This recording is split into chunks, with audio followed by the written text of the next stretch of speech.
ನಮಸ್ಕಾರ ವೀಕ್ಷಕರೇ, ನಿಮಗೆಲ್ಲರಿಗೂ ನನ್ನ ಯೂಟ್ಯೂಬ್ ಚಾನಲ್ಗೆ ಸ್ವಾಗತ. ಆರುವುದೇ ದ್ವೇಷದ ಜ್ವಾಲೆ ಭಾಗ 25ರ ಪ್ರೋಮೋ. ಅವಳು ಅದೇ ಗೆಸ್ಟ್ ಬೆಡ್ರೂಮಲ್ಲಿ ಮಲಗಿದ್ದಳು. ಅಂದು ರಾತ್ರಿ ಭವಿಷ್ ಮನೆಗೆ ಬರುವಾಗಲೇ ಲೇಟಾಗಿತ್ತು. ಕೆಲಸದವರ ಬಳಿ ಅವಳನ್ನು ವಿಚಾರಿಸಿದಾಗ ಅವಳು ಊಟ ಮಾಡಿ ಮಲಗಿದ್ದಾಳೆಂದು ತಿಳಿದು ಬಂದು ನೋಡಿದ್ದ. ಆದರವಳು ಬೆಡ್ರೂಮಲ್ಲಿ ಕಾಣಲಿಲ್ಲ. ಸುಪ್ತಾ ಎಂದು ಕೂಗುತ್ತಲೇ ಅವಳು ಮಲಗಿದ್ದ ರೂಮ್ಗೆ ಬಂದಾಗ ಅವಳು ಒಳ್ಳೆಯ ನಿದ್ದೆ ಮಾಡಿದವಳಂತೆ ನಟಿಸಿದಳು. ಬಹುಶಃ ಟ್ಯಾಬ್ಲೆಟ್ನ ಪವರ್ಗೆ ನಿದ್ದೆ ಬಂದಿರಬಹುದು ಎಂದುಕೊಂಡವನು ಅಲ್ಲಿಂದ ಸರಿದು ಹೋಗಿ ತಮ್ಮ ಬೆಡ್ರೂಮ್ನಲ್ಲಿ ಮಲಗಿದ್ದ. ನಿದ್ದೆ ಅವನಿಂದ ದೂರವಾಗಿತ್ತು. ಲಾಯರ್ ಪ್ರತಾಪ್ ಅವರು ಹೇಳಿದ ಮಾತನ್ನೇ ಮತ್ತೆ ಮತ್ತೆ ನೆನಪು ಮಾಡಿಕೊಂಡು ಆ ಪೆನ್ಡ್ರೈವ್ ಹಾಕಿ ನೋಡುತ್ತಿದ್ದ.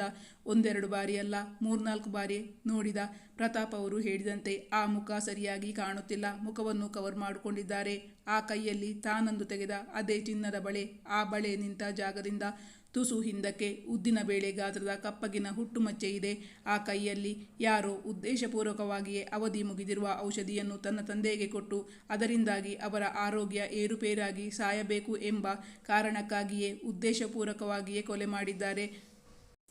ಅವನ ಮನಸ್ಸು ಯೋಚನೆಯ ಗೂಡಾಗಿತ್ತು. ಯೋಚಿಸಿದಾಗ, ಹೌದು, ತಾನು ಆ ಮಚ್ಚೆಯನ್ನು ಎಲ್ಲೋ ನೋಡಿದ್ದೇನೆ. ಒಂದೆರಡು ಬಾರಿ ಅಲ್ಲ, ತುಂಬ ಬಾರಿ ನೋಡಿದ್ದೇನೆ. ಯಾರದು? ಯಾರ ಕೈಯಲ್ಲಿ? ತನ್ನವಳ ಬಲಕೈಯಲ್ಲಿ ಮಚ್ಚೆ ಇದೆಯಾ? ಈಗಲೇ ಹೋಗಿ ನೋಡಬೇಕು. ತನ್ನ ಡೌಟ್ ಕ್ಲಿಯರ್ ಮಾಡಬೇಕು ಎಂದುಕೊಂಡವನಿಗೆ ಅವಳು ಒಳ್ಳೆಯ ನಿದ್ದೆಯಲ್ಲಿದ್ದಾಳೆಂದು ಅರಿವಾಯಿತು. ಮಲಗಿದರೂ ಸಂಶಯದ ಹುಳುವಿನ ಗುಂಗು ಅವನನ್ನು ಕಾಡುತ್ತಲೇ ಇದೆ. ಅಬ್ಬಾ, ಹುಡುಗಿಗೆ ಅದೆಷ್ಟು ಸ್ವಾಭಿಮಾನ. ನಿನ್ನೆ ನಾನು ರಾತ್ರಿ ಇಡೀ ನಿದ್ದೆಗೆಟ್ಟು ಅವಳನ್ನು ನೋಡ್ಕೊಂಡ್ರು ಕೃತಜ್ಞತೆಯೇ ಇಲ್ಲ. ಬಂದು ಈ ರೂಮಲ್ಲಿ ಮಲ್ಕೊಂಡಿದ್ರೆ ಅವಳ ಗಂಟೇನಾದರೂ ಹೋಗ್ತಿತ್ತಾ? ಅವಳಿಗೆ ಸರಿಯಾಗಿ ಬುದ್ಧಿ ಕಲಿಸಬೇಕು. ಅದಕ್ಕೆ ನಿಶಾನೆ ಸರಿ. ಬೆಳಗಾಗುವುದನ್ನೇ ಕಾಯುತ್ತಿದ್ದವನು ಅದಾರಿಗೋ ಕಾಲ್ ಮಾಡಿದ. ಮುಂದಿನ ಸಂಚಿಕೆಯಲ್ಲಿ ನಿರೀಕ್ಷಿಸಿ. Thank you for watching.